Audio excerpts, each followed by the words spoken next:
Hi എല്ലാവർക്കും നമസ്കാരം. നമ്മുടെ പുതിയൊരു വ്ളോഗിലേക്ക് എല്ലാവർക്കും സ്വാഗതം. എല്ലാവരും സുഖമായിട്ടിരിക്കുമല്ലേ? ഞങ്ങളുടെ സുഖമായിട്ടും സന്തോഷമായിട്ടിരിക്കുന്നു. അപ്പോൾ ഇന്നത്തെ നമ്മുടെ വീഡിയോ ഫ്രൈഡേ എടുത്തിട്ടുള്ളതാണ്. അപ്പോൾ ഫ്രൈഡേ ഒരു 5 മണിയൊക്കെ ആയപ്പോൾ തന്നെ ഞാൻ എഴുന്നേറ്റിട്ടുണ്ട്. പക്ഷേ വീഡിയോ എടുക്കാൻ തുടങ്ങിയത് 5:30 ആയപ്പോഴാണ് കേട്ടോ. അപ്പോൾ ഇന്ന് ആടിപ്പൂരമാണ്. ആടിപ്പൂരം എന്ന് പറയുന്നത് ആടി മാസത്തിലെ അവസാനത്തെ വെള്ളിയാഴ്ചയാണ്. അതുപോലെ തന്നെ കർക്കിടക മാസത്തിലെയും അവസാനത്തെ വെള്ളിയാഴ്ചയാണ്. അപ്പോൾ ഞാൻ എന്തായാലും രാവിലെ എഴുന്നേറ്റു. സൈലൻ്റായിട്ട് കുറച്ച് നേരം അവിടെയൊക്കെ ഇരുന്നതിന് ശേഷമാണ്, ഉറക്കച്ചടവൊക്കെ മാറിയതിന് ശേഷമാണ് കേട്ടോ വീഡിയോ എടുക്കാൻ തുടങ്ങിയത്. ഒരു 5:30 ആയപ്പോഴേക്കും ഞാൻ ദേ പുറത്തൊക്കെ വന്നു. കുറേ നേരം ഇങ്ങനെ നോക്കി നിന്നു. അപ്പോൾ എന്തായാലും ഇന്ന് രാവിലെ ഒരു കോലം ഒന്ന് വരച്ചിടണം. അപ്പോൾ എനിക്ക് അറിയാവുന്ന ഒരു ലോട്ടസിൻ്റെ ഡിസൈനാണ് വരയ്ക്കുന്നത്. ശരിക്കും പറഞ്ഞാൽ ഞാൻ എപ്പോഴും പറയുന്ന കാര്യമാണ്, ഞാനാണെങ്കിൽ ഇങ്ങനെ ഗൂഗിളിൽ ഏതെങ്കിലുമൊക്കെ കോലത്തിൻ്റെ സിമ്പിൾ കോലം ഡിസൈൻസ് എടുത്ത് വെച്ചേക്കും. പക്ഷേ വരച്ച് വരുമ്പോഴേക്കും എൻ്റേതായ രീതിയിൽ ഞാൻ അതിനെ ചേഞ്ചസ് കൊണ്ടുവന്നിട്ട് ഏതെങ്കിലുമൊക്കെ ഒരു ഡിസൈൻ ആക്കി എടുക്കുകയാണ് ചെയ്യുന്നത് കേട്ടോ. വലിയ പെർഫെക്ഷനും കാര്യങ്ങളൊന്നും ഇല്ലെങ്കിലും ഒരുവിധം വൃത്തിയായിട്ട് തന്നെ ഇത്തവണത്തെ കോലം കിട്ടിയിട്ടുണ്ട്. അപ്പോൾ നിങ്ങൾക്ക് ഇഷ്ടമായോ എന്നൊന്ന് കമൻറ്റ് ചെയ്തേക്കൂ, മറക്കരുതേ. ഞാനിതേ കോലം എല്ലാം വരച്ചു കഴിഞ്ഞു.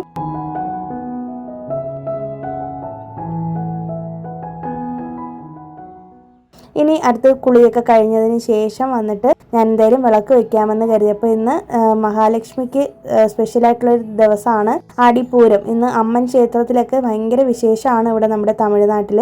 അപ്പോൾ ഞാൻ എന്തായാലും രാവിലെ തന്നെ ആണ്ടാൾ അമ്മൻ്റെ ഒരു സുപ്രഭാതമാണ് വെച്ചേക്കുന്നത്. അപ്പോൾ അതൊക്കെ ഒന്ന് വെച്ച് കുറച്ച് നേരം കേട്ടപ്പോൾ കഴിഞ്ഞ ദിവസം ഒരു സഹോദരി കമൻറ്റ് ഇട്ടിട്ടുണ്ടായിരുന്നു, ഞാൻ ഈ അന്നപൂർണി ദേവിയുടെ വിഗ്രഹം മേടിച്ചപ്പോൾ പച്ചരിയിൽ വെക്കുന്ന കാര്യം പറഞ്ഞിട്ടുണ്ടായിരുന്നു കേട്ടോ. അപ്പോൾ അത് എന്നോട് പറഞ്ഞത് അതിനകത്ത് 1 രൂപ കോയിനും കൂടി വെച്ചിട്ട് 1.25 രൂപ കോയിൻ വെച്ചിട്ട് ഈ ദേവിയുടെ വിഗ്രഹം വെക്കുന്നത് നല്ലതാണെന്ന് പറഞ്ഞിട്ടുണ്ടായിരുന്നു. അപ്പോൾ എനിക്കതൊരു പുതിയൊരു അറിവായിരുന്നു കേട്ടോ. ഒരുപാട് സന്തോഷമുണ്ട്, ഒത്തിരി താങ്ക്സ് ഉണ്ട് ഇങ്ങനൊരു കാര്യം പറഞ്ഞു തന്നതിൽ. അപ്പം ഞാൻ ഇപ്പോൾ തൽക്കാലം പച്ചരിയിലാണ് വെച്ചേക്കുന്നത്. ശരിക്കും ഈ കമൻറ്റ് വന്നത് പിന്നീടാണ് കേട്ടോ. ഇത് അതിനൊക്കെ മുന്നേ 2 ആഴ്ച മുന്നേ എടുത്തിട്ടുള്ള വീഡിയോ ആണ്.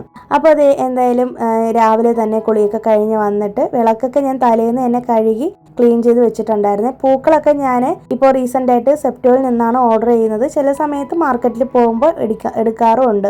പിന്നെ നമ്മളുടെ അടുത്താണെങ്കിൽ കുറച്ചധികം തന്നെ റോസ് പൂക്കൾ ഇരിപ്പുണ്ട് കേട്ടോ. അപ്പം ഞാൻ റോസാപ്പൂക്കൾ ഇങ്ങനെ ഇറുത്തെടുത്തതിന് ശേഷം ഇതളുകളാക്കിയിട്ട് ഒരു ബോക്സിനകത്ത് ടിഷ്യൂ പേപ്പർ വെച്ചിട്ടാണ് വെച്ചേക്കുന്നത്. ഫ്രിഡ്ജിലാണ് വെച്ചേക്കുന്നത്. അപ്പോൾ അത് കുറച്ചധികം ഉള്ളത് കൊണ്ട് തന്നെ ഞാൻ എന്തായാലും അതൊക്കെ നമ്മുടെ വിളക്കിൻ്റെ തട്ടത്തിലൊക്കെ വെച്ചിട്ടാണ് ഇപ്പോൾ വിളക്ക് വെക്കുന്നത്. പൂക്കൾ നിറയെ വെച്ചിട്ട് വിളക്ക് വെക്കുമ്പോൾ ഒരു പ്രത്യേക ഐശ്വര്യമാണ് കേട്ടോ പൂജാ റൂമിൽ. പിന്നെ മാക്സിമം ഞാൻ എല്ലാ ദിവസവും പൂക്കൾ വെക്കാറില്ല. കാരണം എനിക്ക് ഈ ഉരുളിയിൽ പൂക്കൾ ഇടാനായിട്ട് തികയില്ല. അപ്പോൾ അങ്ങനെ വരുമ്പോൾ ഞാൻ എന്ത് ചെയ്യുന്നു വെച്ചിട്ടുണ്ടെങ്കിൽ ചൊവ്വ, വ്യാഴം, വെള്ളി ദിവസങ്ങളിൽ മാത്രം ഇങ്ങനെ തട്ടത്തിലൊക്കെ പൂക്കളിടും.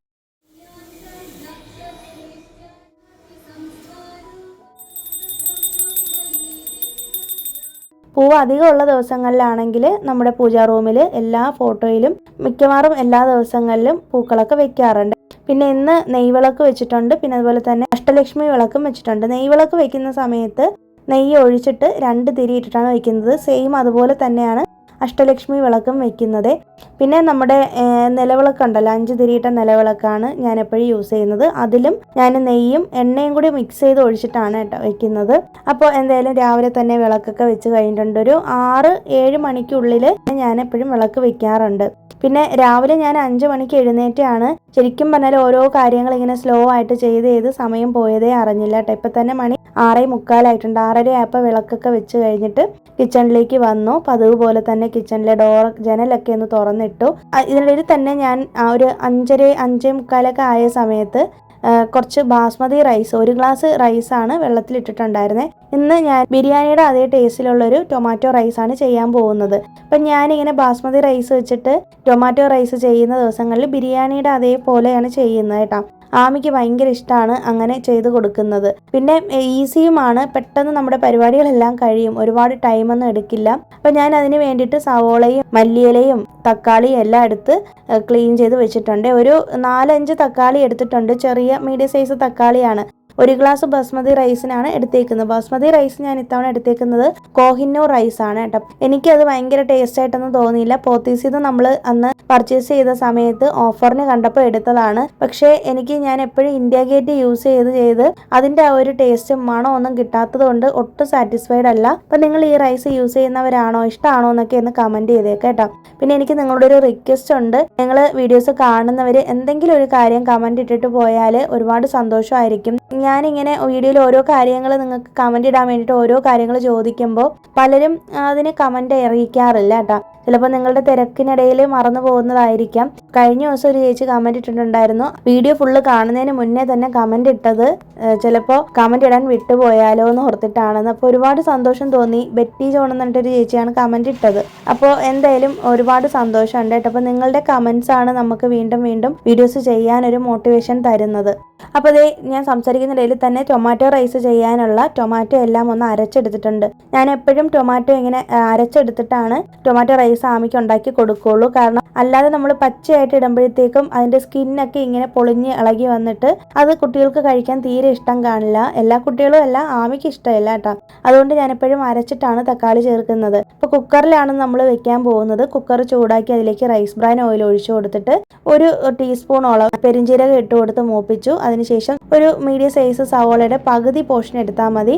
അതിട്ട് നല്ലോണം ഒന്ന് വഴറ്റിയെടുക്കുക. അതിനുശേഷം അതിലേക്ക് പച്ചമുളകും ഇഞ്ചി വെളുത്തുള്ളി പേസ്റ്റും, നമ്മൾ ബിരിയാണിയുടെ മോഡലിൽ ചെയ്യുന്നതുകൊണ്ടാണ് ഇഞ്ചി വെളുത്തുള്ളി പേസ്റ്റ് ഒക്കെ ഇടുന്നത്. ഇല്ലാന്നുണ്ടെങ്കിൽ തക്കാളി സാധനത്തിന് നമ്മൾ സാധാരണ കടുക് താളിച്ച് തക്കാളി ഇട്ട് വഴറ്റി മുളക് പൊടിയും മഞ്ഞൾപ്പൊടിയൊക്കെ ഇട്ടിട്ടാണ് സാധാരണ ടൊമാറ്റോ റൈസ് വയ്ക്കുന്നത്. ഇതിപ്പോൾ ബിരിയാണിയുടെ ടേസ്റ്റ് കിട്ടാനാണ് ഇത്രയൊക്കെ ചെയ്യുന്നത്. പിന്നെ അത് കഴിഞ്ഞിട്ട് നമ്മൾ അരച്ച് വെച്ചേക്കുന്ന തക്കാളി അതിലേക്ക് ചേർത്ത് അടച്ചു വെക്കുന്നുണ്ട് കേട്ടോ. തക്കാളിയുടെ പച്ചമണം നല്ലപോലെ പോയിട്ട് വേണം നമ്മളിത് യൂസ് ചെയ്യാൻ വേണ്ടിയിട്ട്. പിന്നെ ഞാനാണെങ്കിൽ ഇന്ന് രാവിലെ ആമിക്ക് ഹോർലിക്സിന് വേണ്ടിയിട്ട് പാലും കൂടി അടുപ്പത്ത് വെച്ചിട്ടുണ്ട് കേട്ടോ. ഞാനാണെങ്കിൽ അങ്ങനെ അവൾക്ക് കൊടുക്കാറില്ല അങ്ങനെ പാലും ചായയൊന്നും. കാരണം നല്ല കഫക്കെട്ടുണ്ടാവും, പെട്ടെന്നാണ് അസുഖം വരുന്നത്. ചോക്ലേറ്റ്, പാല്, ഐസ്ക്രീം ഇങ്ങനെയുള്ള മിൽക്കിൻ്റെ ഒരു പ്രോഡക്റ്റും ആമിക്ക് കഴിക്കാൻ പറ്റത്തില്ല കേട്ടോ. അപ്പോൾ എനിക്ക് ഭയങ്കര പേടിച്ചൊക്കെയാണ് ഞാൻ കൊടുക്കുന്നത്. പിന്നെ വല്ലപ്പോഴും ഒക്കെ ആയതുകൊണ്ട് അവൾ ചോദിക്കുമ്പോൾ കൊടുക്കുന്നതാണ് കേട്ടോ. അപ്പോൾ തലേ ദിവസം തന്നെ പാൽ ഓർഡർ ചെയ്തിരുന്നു. ആരോഗ്യയുടെ ഓറഞ്ച് പാലാണ് ഞാൻ ഓർഡർ ചെയ്തിട്ടുണ്ടായിരുന്നത്. കുറേ അധികം വെള്ളം ചേർത്തിട്ടാണ് കേട്ടോ കാച്ചാനായിട്ട് വെച്ചേക്കുന്നത്. ഇതിനിടയിൽ തന്നെ നമ്മുടെ തക്കാളിയുടെ പച്ചമണം എല്ലാം പോയി വന്നു. പച്ചമണം പോയി വന്നപ്പോൾ അതിലേക്ക് മുളക് പൊടിയും മഞ്ഞൾപ്പൊടിയും മാത്രമേ ഇട്ട് കൊടുത്തിട്ടുള്ളൂ. പിന്നെ കുറച്ച് ഗരം മസാലയും കൂടി ഇട്ട് കൊടുത്തിട്ട് നല്ലോണം ഒന്ന് വഴട്ടാനായിട്ട് ഇത് ചെയ്യുന്നതിനിടയിൽ തന്നെ സൈഡിൽ പാലാണെങ്കിൽ തിളച്ച് പൊങ്ങി പോവുകയും ചെയ്തായിരുന്നു കേട്ടോ. എത്ര സൂക്ഷിച്ച് നിന്നാലും കറക്റ്റ് ആ ഒരു പാല് പൊങ്ങുന്ന സമയത്ത് എങ്ങനെയെങ്കിലും കണ്ണ് വെട്ടിച്ചാണെങ്കിലും പാല് പൊങ്ങി പുറത്ത് പോകാറുണ്ട് കേട്ടോ. അപ്പോൾ എനിക്കത് ഭയങ്കര ഒരു ഇറിറ്റേഷൻ തോന്നും. ഉടനെ തന്നെ ഞാനത് ക്ലീൻ ചെയ്യാൻ വേണ്ടിയിട്ട് എടുത്ത് മാറ്റുകയും ചെയ്യും. അപ്പോൾ അങ്ങനെ എപ്പോഴും അബദ്ധം പറ്റുന്നൊരു കാര്യമാണ്. അപ്പം ഇതുപോലെ അബദ്ധം നിങ്ങൾക്ക് പറ്റാറുണ്ടോ? ഒട്ടുമിക്ക വീട്ടമ്മമാരും ഫേസ് ചെയ്യുന്നൊരു കാര്യമായിരിക്കാം. മിക്കവാറും എല്ലാവരും ഇങ്ങനെ തന്നെ ആയിരിക്കാം അല്ലേ? അപ്പോൾ നിങ്ങളും ശ്രദ്ധിച്ചൊക്കെയാണോ പാല് കാച്ചുന്നത്? പാല് കാച്ചുമ്പോൾ ഇങ്ങനെ പൊങ്ങി പോകാറുണ്ടോ എന്നൊക്കെ ഒന്ന് കമൻറ്റ് ചെയ്തേക്ക് കേട്ടോ. പാല് കാച്ചിരിക്കുന്ന ഒരു പാത്രം പ്രസ്റ്റീജിൻ്റെ പുതിയ കോംബോയിൽ എടുത്തിട്ടുള്ള ഒരു പാത്രമാണ് കേട്ടോ. നല്ല പാത്രമാണ്. പിന്നെ ഇടയിൽ തന്നെ നമ്മൾ അരി ഇട്ട് കൊടുത്തിട്ടുണ്ട്. 1 ഗ്ലാസ് അരിയാണ്. 1 ഗ്ലാസ് അരിക്ക് 1.5 ഗ്ലാസ് വെള്ളമാണ് ചേർത്ത് കൊടുത്തേക്കുന്നത്. എന്നിട്ട് നല്ലോണം ഇളക്കി യോജിപ്പിച്ച് മിക്സ് ചെയ്ത് അതിനകത്ത് ആവശ്യത്തിൽ കൂടുതൽ തന്നെ ഉപ്പ് ഇട്ട് കൊടുക്കുക. എന്നാലാണ് റൈസിലൊക്കെ പിടിച്ച് കിട്ടുള്ളൂ. ഉപ്പൊക്കെ കുറച്ചധികം കൂടുതൽ ഇട്ട് കൊടുത്ത് അതിനുശേഷം മല്ലിയിലേക്ക് ഒന്ന് കട്ട് ചെയ്ത് ഇട്ട് കൊടുത്തിട്ടുണ്ട്. ഇതൊന്ന് നല്ലോണം ഒന്ന് തിളച്ച് വരട്ടെ. അതിനുശേഷം കുക്കർ അടച്ചു വെച്ചിട്ട് ഒരു വിസിൽ കേൾപ്പിച്ചാൽ മതി. ഒരു മീഡിയം ഫ്ലെയിമിൽ ഇട്ടിട്ട് വേണം കുക്കറിൽ വേവിക്കാനായിട്ട്, അല്ലെങ്കിൽ ഭയങ്കരമായിട്ട് വെന്ത് പോകും. അതിപ്പോൾ ഞാൻ ഇന്ത്യ ഗേറ്റിൻ്റെ ബാസ്മതി റൈസ് ആണെങ്കിലും ഇതേപോലെ തന്നെയാണ്. 1 ഗ്ലാസ് അരിക്ക് 1.5 ഗ്ലാസ് വെള്ളം വെച്ചിട്ട് മീഡിയം ഫ്ലെയിമിലിട്ടിട്ട് ഒറ്റ വിസിൽ തന്നെയാണ് കേൾപ്പിക്കുന്നത്. സെയിം പ്രൊസീജിയറാണ് നമ്മൾ ചെയ്യുന്ന ഏതൊരു ബിരിയാണിയും ചെയ്യുന്നത് കേട്ടോ. ഇത് ചെന്നൈ സ്റ്റൈലിലുള്ള ബിരിയാണിയുടെ മോഡലാണ് ചെയ്തേക്കുന്നത്. പിന്നെ അതിൻ്റെ പുറകെ തന്നെ ഞാൻ ഒണിയൻ റൈത്ത കൂടി ചെയ്യുന്നുണ്ട്. പിന്നെ രാവിലത്തെ ഈ ജോലികൾ ഉഷാറാക്കാൻ വേണ്ടിയിട്ട് ഞാൻ സൈഡിൽ എന്തെങ്കിലും ഒരു പോഡ്കാസ്റ്റ് ഓൺ ചെയ്ത് വെച്ചേക്കും കേട്ടോ. അപ്പോൾ എനിക്ക് ഈ എന്തെങ്കിലുമൊക്കെ കേട്ടുകൊണ്ട് ഇങ്ങനെ വീട്ടുജോലികൾ ചെയ്യാൻ ഭയങ്കര ഇഷ്ടമാണ്. പിന്നെ നമ്മുടെ ടി വിയിൽ എന്തെങ്കിലും ഒരു ഭക്തിഗാനം ഓടുന്നുണ്ടായിരിക്കും, അതൊരു സൈഡിൽ ഓടിക്കൊണ്ടിരിക്കും. പക്ഷേ കിച്ചണിൽ ഞാൻ നിൽക്കുന്ന സമയത്ത് എനിക്കെപ്പോഴും എന്തെങ്കിലും ഒരു പോഡ്കാസ്റ്റ് കേൾക്കണം. ഭയങ്കര രസമാണ് അതൊരു സൈഡിൽ കൂടെ നമ്മളിങ്ങനെ കേട്ടുകൊണ്ട് ജോലികൾ ചെയ്യുന്നത്. പിന്നെ ഈ ഒരു ടൈമിൽ ഹസ്ബൻഡും മോളും ഒന്നും എന്നോടൊപ്പം കൂടെ വരില്ല, അവരൊക്കെ ഉറങ്ങുന്ന സമയമാണ്. അപ്പോൾ അതുകൊണ്ട് തന്നെ നല്ല മൈൻഡ്ഫുള്ളായിട്ട് റിലാക്സ്ഡ് ആയിട്ട് ജോലികൾ ചെയ്യാനും പറ്റും കേട്ടോ. അപ്പോൾ 5 മണിക്ക് എഴുന്നേൽക്കുന്നതുകൊണ്ടാണ് അത്രയും നല്ല റിലാക്സ്ഡ് ആയിട്ട് എല്ലാ കാര്യങ്ങളും ചെയ്യാൻ പറ്റുന്നത്. അപ്പോൾ അത് സംസാരിക്കുന്നതിനിടയിൽ തന്നെ നമ്മൾ ഓണിയൻ റൈത്തയൊക്കെ ഉണ്ടാക്കി ഒരു സൈഡിലേക്ക് മാറ്റി വെച്ചിട്ടുണ്ട്. പിന്നെ ആമിക്കുള്ള ഹോർലിക്സ് ഒക്കെ ഒന്ന് റെഡിയാക്കി എടുക്കുന്നുണ്ട് കേട്ടോ. ഇതിപ്പോൾ ഞാൻ എല്ലാം റെഡിയാക്കി വെച്ചിട്ടുണ്ടെങ്കിലും നല്ലോണം തണുത്തിട്ടായിരിക്കുമല്ലോ അവൾ കുടിക്കുന്നത്. കാരണം കുളിയൊക്കെ കഴിഞ്ഞ് പല്ലൊക്കെ തേച്ച് വന്നിട്ട് ഡ്രസ്സൊക്കെ മാറ്റി എല്ലാം റെഡിയായി കഴിഞ്ഞതിന് ശേഷമാണ് അവൾ ഭക്ഷണം കഴിക്കുന്നത്. 8 മണിയാകുമ്പോഴാണ് ആമിയുടെ സ്കൂൾ ബസ് വരുന്നത്. ഒരു 7:50 ആകുമ്പോൾ വീട്ടിൽ നിന്ന് ഇറങ്ങും. ഹസ്ബൻഡ് കൊണ്ടുപോയി വിടുവാണ് ചെയ്യുന്നത് കേട്ടോ. പിന്നെ ഞാനാണെങ്കിൽ ബ്രൗൺ ഷുഗറാണ് ഈ ഒരു ഹോർലിക്സിനകത്തേക്ക് മിക്സ് ചെയ്തത്. ഞാൻ അങ്ങനെ വൈറ്റ് ഷുഗർ അധികം യൂസ് ചെയ്യാറില്ല എന്ന് പറഞ്ഞിട്ടുണ്ടല്ലോ. അപ്പം ആമിക്കും അത് തന്നെയാണ് കൊടുക്കുന്നത്.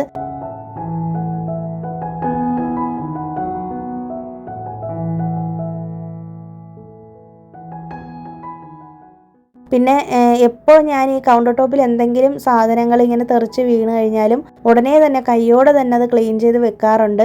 കാരണം എനിക്ക് ഞാൻ പറഞ്ഞിട്ടുണ്ടല്ലോ, വൃത്തിയില്ലാതെ ഇങ്ങനെ കിച്ചണിൽ നിന്ന് വർക്ക് ചെയ്യുന്നത്, കിച്ചണിൽ നിന്ന് ജോലി ചെയ്യുന്നത് എന്നെക്കൊണ്ട് പറ്റാത്തൊരു കാര്യമാണ്. ചെറിയൊരു അഴുക്കോ പൊടിയോ ആണെങ്കിലും കൈയോടെ തന്നെ അതങ്ങ് കഴുകി അങ്ങ് ക്ലീൻ ചെയ്ത് വെക്കും. നേരത്തെ നമ്മൾ പാല് തൂകി പോയതൊക്കെ ഒന്ന് എടുത്ത് മാറ്റി ആ ഒരു സ്റ്റാൻഡും എല്ലാം കൈയോടെ തന്നെ കഴുകി വെച്ചിട്ടുണ്ട്. പിന്നെ ഞാനാണെങ്കിൽ ആദ്യമേ തന്നെ ജീരകം തിളപ്പിക്കാനായിട്ട് ഇട്ടിട്ടുണ്ടായിരുന്നു. അപ്പോൾ ഇത് നല്ലപോലെ വെട്ടി തിളപ്പിച്ചതിന് ശേഷമാണ് കുടിക്കുന്നത് കേട്ടോ. എനിക്കാണെങ്കിൽ ചെറിയൊരു വയറുവേദനയും ഉണ്ടായിരുന്നു രാവിലെ എഴുന്നേറ്റപ്പോൾ തന്നെ. അപ്പോൾ പീരീഡ്സിൻ്റെ ആ ഒരു ടൈം ആവാറായത് കൊണ്ടാണെന്നാണ് തോന്നുന്നത്. അപ്പോൾ അങ്ങനെ എന്തായാലും ഞാൻ ജീരകമൊക്കെ വെള്ളം തിളപ്പിച്ച് ചെറു ചൂടോടു കൂടി കുടിച്ചിട്ടുണ്ട്. ഞാൻ ഇത്രയും പണികൾ ചെയ്യുന്നതിനിടയിൽ വെള്ളം ഏകദേശം ഒന്ന് തണുക്കാറായി തുടങ്ങിയിട്ടുണ്ട്. ചെറു ചൂടോടു കൂടിയാണ് ആ വെള്ളം കുടിച്ചത് വെറും വയറ്റിൽ. പിന്നെ ആമിക്ക് ഇങ്ങനെ ബിരിയാണിയും ടൊമാറ്റോ റൈസൊക്കെ ഉണ്ടാക്കുന്ന ദിവസങ്ങളിൽ രാവിലെ ബ്രേക്ക്ഫാസ്റ്റ് വേണ്ടാന്ന് പറയും. അവൾക്ക് ഈ റൈസ് കഴിക്കാനാണ് ഇഷ്ടം. നല്ല ചൂടോടുകൂടി ഇങ്ങനെ കൊടുക്കുവാണ്. അപ്പം രാവിലെ ഇങ്ങനെ ഹോർലിക്സും കുടിച്ച് അതിൻ്റെ കൂടെ ഈ ടൊമാറ്റോ ബിരിയാണിയും കൂടെ കഴിക്കണ്ടെന്ന് ഞാൻ പറഞ്ഞിട്ട് കേട്ടില്ല. അവൾക്ക് അത് തന്നെ മതിയെന്ന് വാശി കാണിച്ചപ്പോൾ പിന്നെ എന്തായാലും കഴിക്കട്ടെ എന്ന് കരുതിയിട്ട് കൊടുത്തായിരുന്നു കേട്ടോ. അപ്പം ആദ്യമേ തന്നെ ആ ഒരു ഹോർലിക്സ് അവൾക്ക് കൊടുത്തില്ല. ആദ്യം ടൊമാറ്റോ റൈസ് കഴിച്ച് കുറേ നേരം കഴിഞ്ഞതിന് ശേഷമാണ് പാല് കുടിച്ചത്. കുറച്ചാണ് കുടിച്ചിട്ടുണ്ടായിരുന്നുള്ളൂ. കാരണം എനിക്ക് നല്ല പേടിയാണ് കേട്ടോ, രണ്ടും കൂടി മിക്സായിട്ട് വയറിന് പ്രശ്നം വരുമോയെന്ന്. പക്ഷേ വേറെ കുഴപ്പമൊന്നും ഉണ്ടായിരുന്നില്ല. പിന്നെ അതേ ആമിയുടെ ലഞ്ച് ബോക്സ് എല്ലാം പാക്ക് ചെയ്യുന്നുണ്ട്. അവൾക്ക് 2 ലഞ്ച് ബോക്സ് ഉണ്ട്. അപ്പം വെറൈറ്റി റൈസൊക്കെ വെക്കുന്ന ദിവസങ്ങളിൽ ഈ വലിയ ബോക്സിൽ കൊടുത്തു വിടാനായിട്ട് പറയും. അല്ലാത്ത കറികളും ചോറും ഒക്കെ വെക്കുന്ന ദിവസങ്ങളിൽ 2 തട്ടുള്ള പാത്രത്തിലാണ് കൊടുക്കുന്നത്. ഇവർക്ക് സ്കൂളിൽ മുട്ടയും മീനും ചിക്കനും ഒക്കെ കൊണ്ടുപോകാം. പക്ഷെ ഞാൻ അങ്ങനെ അധികം അവൾക്ക് നോൺ വെജ് കൊടുത്തു വിടാറില്ല. എഗ്ഗ് കൊടുത്തു വിടുകയാണെങ്കിൽ തന്നെ എഗ്ഗ് റൈസ് ആക്കിയിട്ടാണ് കൊടുത്തു വിടുന്നത്.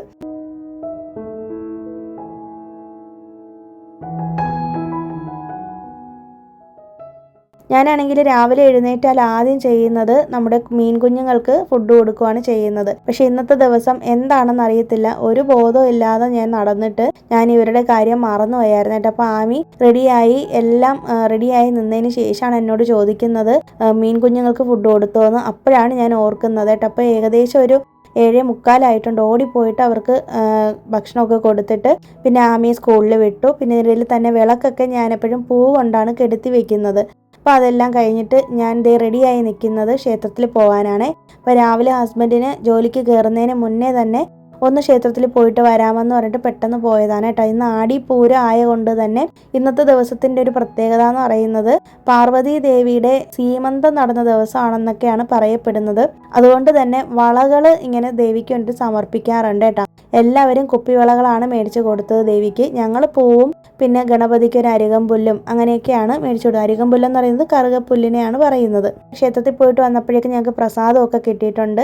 അങ്ങനെ പ്രസാദമൊക്കെ കൊണ്ടുവന്ന് കഴിച്ചു. പിന്നെ ഇന്ന് വെള്ളിയാഴ്ച ദിവസം ശരിക്കും പറഞ്ഞാൽ അധികം പ്രൊഡക്റ്റീവ് ആവാത്ത, എനിക്ക് വേണ്ടിയിട്ട് ഒരു ഡേ മാറ്റി വയ്ക്കുന്ന വീക്കിലെ ഒരു ദിവസമാണ് കേട്ടോ. അപ്പോൾ അതുകൊണ്ട് തന്നെ വലിയ ജോലികളൊന്നും ചെയ്യാതെ ഞാനിന്ന് കുറച്ച് നേരം ഒന്ന് ഡ്രോയിങ് ഒക്കെ ചെയ്തുകൊണ്ടിരുന്നതാണ്. പിന്നെ ആണെങ്കിൽ ഞാൻ ഈ ഒരു പാഴ്സൽ പൊട്ടിച്ചേക്കുന്നത് മീഷോയിൽ നിന്ന് എടുത്തിട്ടുള്ള തിരികളാണ് കേട്ടോ. അപ്പോൾ ഞാൻ 5 പാക്കറ്റ് വരുന്ന 100 ഉള്ള തിരികളാണ് എടുത്തേക്കുന്നത്. 2 വൈറ്റ് കളറും 1 യെല്ലോ 1 റെഡ് 1 ഗ്രീന്.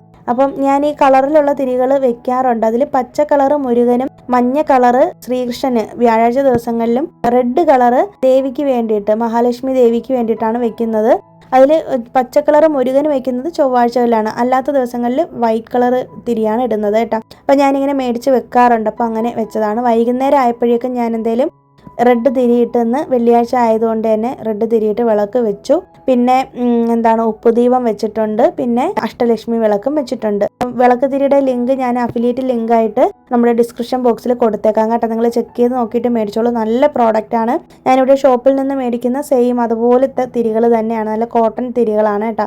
കുറേ നേരം നിന്ന് ഇങ്ങനെ കത്തും. വേറെ കരിന്തിരി ഒന്നും വരുന്നില്ല. നിങ്ങൾക്ക് വേണമെന്നുണ്ടെങ്കിൽ ചെക്ക് ചെയ്തിട്ട് മേടിച്ചോളൂ. വേണമെന്നുള്ളവർ മാത്രം മേടിച്ചാൽ മതി.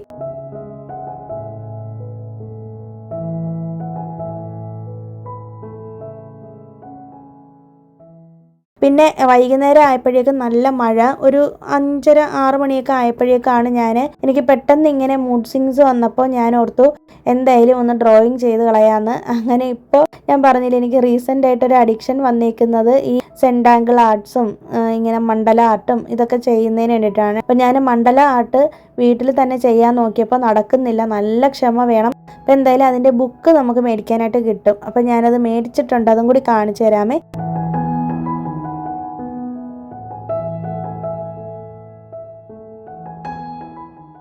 ഇനി ഇത് ഇൻഡിപെൻഡൻസ് ഡേയുടെ അന്ന് എടുത്തിട്ടുള്ള വീഡിയോ ആണ്. നെക്സ്റ്റ് ഡേ, അതായത് നമ്മൾ നേരത്തെ കണ്ട വീഡിയോയുടെ നെക്സ്റ്റ് ഡേയുടെ അന്ന് എടുത്തിട്ടുള്ളതാണ്. ആമിക്ക് അന്ന് സ്കൂളിൽ ഡാൻസ് പെർഫോമൻസ് ഉണ്ടായിരുന്നു. വന്ദേമാതര സോങ് ആണ് കളിക്കുന്നത്. അപ്പോൾ ആമി ഇങ്ങനെ ചുരിദാറൊക്കെ ഇട്ട് നിൽക്കുന്ന കാണുമ്പോൾ ഞാനിങ്ങനെ ഓർക്കുമായിരുന്നു എത്ര പെട്ടെന്നാണ് ആമി വലിയ കുട്ടിയായതെന്ന്. അവളുടെ ഡ്രസ്സ് പർച്ചേസ് ചെയ്യാനും ഒക്കെ തലേ ദിവസമാണ് ഞങ്ങൾ ഓടിപ്പോയത് ഷോപ്പിലേക്ക്. അങ്ങനെ പെർഫോമൻസ് ഒക്കെ കഴിഞ്ഞിട്ട് വന്നപ്പോഴേക്കും ഞാൻ മണ്ഡല ആർട്ടിന്റെ ബുക്ക് ഓർഡർ ചെയ്തിട്ടുണ്ടായിരുന്നു കേട്ടോ, സെപ്റ്റോയിൽ. അതും കിട്ടി. ഒരു ഡാർക്ക് ചോക്ലേറ്റ് ആണ് ഇടയിൽ കാണിച്ചത്. പിന്നെ അത് കഴിഞ്ഞിട്ട് ഞങ്ങൾ ഭക്ഷണം കഴിക്കാനായിട്ട് ഭവ്യം വെജിലാണ് പോയത്. കാരണം അന്നത്തെ ദിവസം എനിക്ക് തീരെ വയ്യായിരുന്നു കേട്ടോ. പെട്ടെന്നാണ് എനിക്ക് പീരീഡ്സ് ഒക്കെ ആയത്. അപ്പോൾ അതിൻ്റെ ഒരു മൂഡ് സ്വിങ്ങും കാര്യങ്ങളൊക്കെ ആയപ്പോൾ രാവിലെ ആമിയുടെ സ്കൂളിൽ പ്രോഗ്രാമിന് പോയിട്ട് നമ്മൾ എത്തിയപ്പോൾ തന്നെ 12 മണിയായപ്പോൾ വന്നിട്ട് പിന്നെ കുക്കിംഗ് ഒന്നും ചെയ്യാൻ വയ്യാത്ത കാരണം കൊണ്ട് പിന്നെ എന്തേലും പുറത്തു പോയി ഭക്ഷണം കഴിക്കാമെന്ന് പറഞ്ഞിട്ട് വന്നതാണ്. അപ്പോൾ ഇവിടെ വന്നപ്പോഴേക്കൊണ്ട് ഇവിടെ ഓണം സദ്യയുടെ ഒരു പോസ്റ്റർ ഒട്ടിച്ച് വെച്ചേക്കുന്നുണ്ടായിരുന്നേ. 29 ഐറ്റംസ് ഉണ്ടെന്നൊക്കെയാണ് എഴുതിയിരിക്കുന്നത്. ഞങ്ങൾ വിഷുവിന് ഇവിടെ വന്നിട്ട് സദ്യ കഴിച്ചിട്ടുണ്ടായിരുന്നു കേട്ടോ. അത് ഞങ്ങൾ അൺഎക്സ്പെക്റ്റഡ് ആയിട്ട് ഇവിടെ വന്നപ്പോഴേക്കും കണ്ടതാണ്. അപ്പോൾ അതേ ഇവിടെ ഇപ്പോൾ ഈ ഒരു ഓണം സദ്യയുടെ അതും കൂടെ എഴുതി വെച്ചിട്ടുണ്ട്.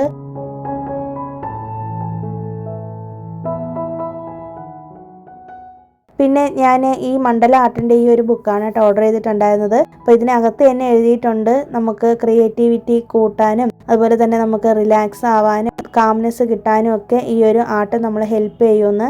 അപ്പോൾ ഇതിന് അർത്ഥം കൂടിയുണ്ട് കേട്ടോ. ഇത് കൂടുതലായിട്ടും സർക്കിളും സ്ക്വയേഴ്സും ട്രയാങ്കിളും വെച്ച് ഉണ്ടാക്കിയിരിക്കുന്ന ഒരു ആർട്ട് ഫോമാണ്. അപ്പം ഇതിനകത്ത് ഡിസൈൻസ് അതിനകത്ത് തന്നെ ഉണ്ട്. നമ്മളതിൽ കളർ ചെയ്ത് കൊടുത്താൽ മതി. നല്ല ക്ഷമയോടുകൂടി ഇരുന്ന് കളറിങ് ചെയ്ത് കഴിഞ്ഞാൽ നല്ല ഫോക്കസ് കിട്ടും. അങ്ങനെയൊക്കെയാണ് പറയുന്നത്. അപ്പോൾ ഞാനിപ്പോൾ സ്റ്റാർട്ട് ചെയ്തിട്ടുണ്ട്. അപ്പോൾ നിങ്ങൾക്ക് വേണമെന്നുണ്ടെങ്കിൽ ഞാൻ അതിൻ്റെ ലിങ്ക് ഫ്ലിപ്കാർട്ടിൽ കൊടുത്തേക്കാം. നിങ്ങൾക്ക് ഇതിനെക്കുറിച്ച് അറിയാമോ ഇല്ലയോ എന്നുള്ളതും കൂടി കമൻറ്റ് ചെയ്തേക്കും. അപ്പോൾ ഇത് നെക്സ്റ്റ് ഡേ സൺഡേ എടുത്തിട്ടുള്ള വീഡിയോ ആണ്. സൺഡേ ഞങ്ങൾ എന്തെങ്കിലും ഒന്ന് പുറത്ത് പോയിട്ട് ഉച്ചയ്ക്ക് പെട്ടെന്ന് പ്ലാൻ ചെയ്തതാണ്. ഹസ്ബൻഡിനെ തലശ്ശേരി റെസ്റ്റോറൻറ്റിൽ പോയിട്ട് കേരള പൊതിച്ചോറ് കഴിക്കണമെന്ന് പറഞ്ഞിട്ടുണ്ടായിരുന്നു. അപ്പോൾ ഞാൻ വീട്ടിൽ കുക്ക് ചെയ്യാൻ വേണ്ടിയിട്ട് ചോറും കറിയും എല്ലാം വെച്ചതാണ്. പക്ഷേ പെട്ടെന്നാണ് ഇങ്ങനെ പ്ലാൻ ചെയ്തത്. പിന്നെ ചോറും കറിയൊക്കെ എടുത്ത് മാറ്റി വെച്ചിട്ട് ഞങ്ങൾ എന്തായാലും ഷോപ്പിൽ പോയി കഴിക്കുകയാണ് ചെയ്തത്. എനിക്ക് ശരിക്കും പറഞ്ഞാൽ ഇങ്ങനെ റെസ്റ്റോറൻറ്റിൽ പോയി കഴിക്കുന്നതിനോട് വലിയ താല്പര്യമില്ല.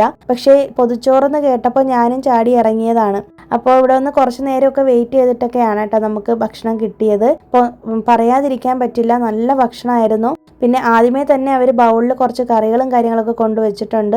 സാമ്പാറും രസവും പിന്നെ മോരുകറിയും പായസവും അങ്ങനത്തെ കുറച്ച് കാര്യങ്ങളൊക്കെ. ഞങ്ങൾ പിന്നെ കപ്പയും പിന്നെ അതുപോലെ തന്നെ ഒരു മട്ടൺ റോസ്റ്റും കൂടി ഓർഡർ ചെയ്തിട്ടുണ്ടായിരുന്നേ എക്സ്ട്രാ ആയിട്ട്. പിന്നെ 2 പൊതിച്ചോറാണ് മേടിച്ചത്. ഞാൻ ഫിഷ് പൊതിച്ചോറാണ് എടുത്തത്. ഹസ്ബൻഡിന് ചിക്കൻ പൊതിച്ചോറാണ് മേടിച്ചത്. അപ്പോൾ നല്ല കറികളും ഒക്കെ ആയിരുന്നു കേട്ടോ. ഒരു ഓംലെറ്റും പിന്നെ ഒരു തോരൻ, അവിയൽ, പിന്നെ അതിനകത്ത് തന്നെ എന്തോ ഒരു കറിയും കൂടി ഒഴിച്ചിട്ടുണ്ടായിരുന്നു കേട്ടോ. ഞാൻ മേടിച്ചത് ഫിഷ് പൊതിച്ചോറാണ്. ഞാനും ആമിയും കൂടി ഫിഷ് പൊതിച്ചോറാണ് കഴിച്ചത്. പിന്നെ ഇവിടെയും ഓണസദ്യയുടെ ഇത് പോസ്റ്റർ ഒട്ടിച്ചിട്ടുണ്ടായിരുന്നേ. അപ്പോൾ ഇവിടെയാണെങ്കിൽ നേരത്തെ ബുക്ക് ചെയ്യണമെങ്കിൽ ചെയ്തോളാനായിട്ട് അവർ പറഞ്ഞായിരുന്നു. അപ്പം ഞാൻ എന്തായാലും വീട്ടിൽ തന്നെയാണ് ഭക്ഷണം ഉണ്ടാക്കുകയുള്ളൂ. എനിക്കങ്ങനെ പുറത്തുനിന്ന് ഓണത്തിന് കഴിക്കുന്നതിനോട് വലിയ താല്പര്യമില്ല. കാരണം എനിക്ക് വീട്ടിൽ ചെയ്യാനായിട്ട് ഭയങ്കര ഇഷ്ടമാണ് സദ്യയൊക്കെ. കുറച്ച് മതിയല്ലോ നമുക്ക്. അത് നിങ്ങൾക്ക് ആർക്കെങ്കിലും താല്പര്യം ഉണ്ടെങ്കിൽ വടപഴനിയിലുള്ള തലശ്ശേരി റെസ്റ്റോറൻറ്റിലാണ് ഞങ്ങൾ പോയത്. അപ്പോൾ അവിടെ ഓണത്തിന് ഓണസദ്യ ഉണ്ട് എന്ന് പറഞ്ഞിട്ടുണ്ട്. ഡെലിവറി ഓപ്ഷനും ഉണ്ടെന്നാണ് പറഞ്ഞേക്കുന്നത്. നമ്മുടെ ഫിഷ് ടാങ്ക് ഒക്കെ ഒന്ന് ക്ലീൻ ചെയ്യണമായിരുന്നു കേട്ടോ. അതൊക്കെ ഞാൻ പിറ്റേ ദിവസമാണ് ക്ലീൻ ചെയ്തത്. മൊത്തം ക്ലീൻ ചെയ്ത് പുതിയ വെള്ളമൊക്കെ ഒഴിച്ചു കൊടുത്തിട്ടുണ്ട് അവർക്ക്. മാസത്തിൽ ഒരു തവണ ഡീപ്പ് ക്ലീനിങ് ചെയ്താലേ പറ്റുള്ളൂ. അതൊക്കെ ഞാനാണ് ചെയ്യുന്നത്.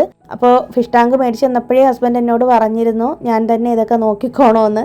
അപ്പോൾ എന്തായാലും എൻ്റെ ഡ്യൂട്ടിയാണത്. അപ്പം ഞാനതൊക്കെ ഒന്ന് ചെയ്തിട്ടുണ്ട് കേട്ടോ. അപ്പോൾ ഓണമായിട്ട് ഇവരുടെ ടാങ്കും എല്ലാം ഒന്ന് ക്ലീൻ ചെയ്യാമെന്ന് വിചാരിച്ചു. ഓണം ആയതുകൊണ്ടല്ല, മാസത്തിലൊരു തവണ ക്ലീൻ ചെയ്യണമല്ലോ, അങ്ങനെ ചെയ്തതാണേ. കഴിഞ്ഞ ദിവസം ഒരു ചേച്ചി കമൻറ്റ് ഇട്ടിട്ടുണ്ടായിരുന്നേ, ഓണത്തിന് നാട്ടിൽ പോകുന്നില്ല കേട്ടോ. ഞങ്ങൾ ആമി ജനിച്ചതിന് ശേഷം 2 വർഷമാണ് നാട്ടിൽ ഓണത്തിന് പോയിട്ടുള്ളത്. അതിന് മുന്നേ കല്യാണം കഴിഞ്ഞ സമയത്ത് എല്ലാ വർഷവും പോയിക്കൊണ്ടിരുന്നതാണ്. ആമി ജനിച്ചു കഴിഞ്ഞതിന് ശേഷം അവൾക്ക് ഒരു 2 വയസ്സ് കഴിഞ്ഞതിന് ശേഷം പിന്നെ പോകാനേ പറ്റിയിട്ടില്ല. കാരണം അത് കഴിഞ്ഞതിന് ശേഷം പിന്നെ കൊറോണ വന്നു. പിന്നെ അത് കഴിഞ്ഞിട്ട് ഹസ്ബൻഡിന് ഓഫീസുള്ള സമയമാണ് ഈ ഒരു സമയം. പിന്നെ ആമി സ്കൂളിലായതിനു ശേഷം പറയുകയും വേണ്ട, അവർക്ക് ഈ സമയത്ത് എക്സാമിൻ്റെ റിവിഷൻ നടക്കുന്ന സമയം കൂടിയാണ്. അപ്പോൾ അതുകൊണ്ട് തന്നെ ലീവും കാര്യങ്ങളൊന്നും ഇല്ല കേട്ടോ. ലീവ് എടുത്തു കഴിഞ്ഞാൽ പിന്നെ ഒരുപാട് പഠിപ്പിക്കാനായിട്ട് കാണും. അപ്പോൾ എന്തായാലും ഒരു ദിവസത്തെ കാര്യത്തിന് വേണ്ടിയിട്ട് ഞങ്ങൾ പോകുന്നില്ല എന്ന് തീരുമാനിക്കുന്നതാണ്. പിന്നെ കഴിഞ്ഞ ദിവസത്തെ വീഡിയോയിൽ നിങ്ങൾ ഒരുപാട് നിങ്ങളുടെ സ്നേഹമൊക്കെ അറിയിച്ചുകൊണ്ടുള്ള കമൻസ് അറിയിച്ചിട്ടുണ്ടായിരുന്നു കേട്ടോ. കമൻ്റ് ഇട്ട ഓരോരുത്തരോടും ഒരുപാട് നന്ദിയുണ്ട്. ആരുടെയും പേര് ഞാനിപ്പോൾ എടുത്ത് പറയുന്നില്ല. ഞാൻ പറഞ്ഞില്ലേ, നമ്മുടെ ഈ ഒരു ചാനൽ കാണാൻ വേണ്ടിയിട്ട് കാത്തിരിക്കുന്ന കുറച്ച് പേരെങ്കിലും ഉണ്ട്. ഒരു ദിവസം വീഡിയോ ഇട്ടില്ലെങ്കിൽ എന്താ ചേച്ചി വീഡിയോ ഇടാത്തെ, അല്ലെങ്കിൽ വീഡിയോ വരാത്ത എന്താ അതിരാന്നൊക്കെ ചോദിച്ചിട്ട് കമൻ്റ് അയക്കുന്ന കുറച്ച് സഹോദരിമാർ ഞങ്ങൾക്ക് നമ്മുടെ ഈ ചാനലിലുണ്ട് കേട്ടോ. നമ്മുടെ ഒരു കുഞ്ഞ് ഫാമിലിയിലുണ്ട്. അപ്പോൾ അവർക്ക് വേണ്ടിയിട്ടാണ് ഞാൻ ശരിക്കും പറഞ്ഞാൽ ചെയ്യേണ്ടെന്ന് തോന്നിയാലും വീഡിയോസ് ചെയ്യുന്നത്. അപ്പോൾ എന്തായാലും നിങ്ങളുടെ സ്നേഹമൊക്കെ നമ്മുടെ കമൻറ്റ് ബോക്സിൽ അറിയിക്കാത്തവർ തീർച്ചയായിട്ടും ഇനി അറിയിക്കാനും ശ്രമിക്കുക കേട്ടോ. ഒരുപാട് സന്തോഷമുണ്ട് നിങ്ങളുടെ കമൻസൊക്കെ വായിച്ചപ്പോഴേക്കും. അപ്പോൾ നമ്മുടെ വീഡിയോ കാണുന്ന കുറച്ച് പേരൊക്കെ ചെന്നൈയിലുണ്ട്, കുറച്ച് പേരൊക്കെ പുറത്തൊക്കെ ഉണ്ട്, നാട്ടിലല്ലാത്ത കുറേ പേരുണ്ട് കേട്ടോ നമ്മുടെ വീഡിയോസ് കാണുന്നത്. അപ്പോൾ നിങ്ങളൊക്കെ നാട്ടിൽ പോകുന്നുണ്ടോ ഓണത്തിന്? നിങ്ങളുടെ ഓണം എങ്ങനെയാണ്? ഓണ സമയത്ത് മക്കൾക്കൊക്കെ എക്സാം ടൈമാണോ ഇവിടുത്തെ പോലെ? എല്ലാം ഒന്ന് കമൻറ്റ് ചെയ്തേക്കെ കേട്ടോ. അറിയാനുള്ളൊരു ക്യൂരിയോസിറ്റി കൊണ്ടാണ്. അതെങ്കിലും നിങ്ങളൊന്ന് കമൻറ്റ് ചെയ്യുമെന്നാണ് ഞാൻ വിശ്വസിക്കുന്നത്. അപ്പോൾ എന്തായാലും ഈ ഒരു വീഡിയോ ഇത്രയേ ഉള്ളൂ. അപ്പോൾ ഈ ഒരു വീഡിയോ നിങ്ങൾക്ക് ഇഷ്ടമായി, യൂസ്ഫുൾ ആയി എന്ന് വിശ്വസിക്കുന്നു. വീഡിയോ ഇഷ്ടമായാലും ഒന്ന് ലൈക്ക് ചെയ്യാനും ഷെയർ ചെയ്യാനും കമൻറ്റ് ചെയ്യാനും, ആദ്യമായിട്ട് കാണുന്ന കൂട്ടുകാരുണ്ടെങ്കിൽ വീഡിയോസൊക്കെ ഇഷ്ടമാവുന്നുണ്ടെങ്കിൽ ഒന്ന് സബ്സ്ക്രൈബ് ചെയ്ത് വെച്ചേക്കണേ. പുതിയൊരു വീഡിയോ ആയിട്ട് നമുക്കിനി വീണ്ടും കാണാം. അതുവരേക്കും എല്ലാവർക്കും ബൈ. Thanks for watching.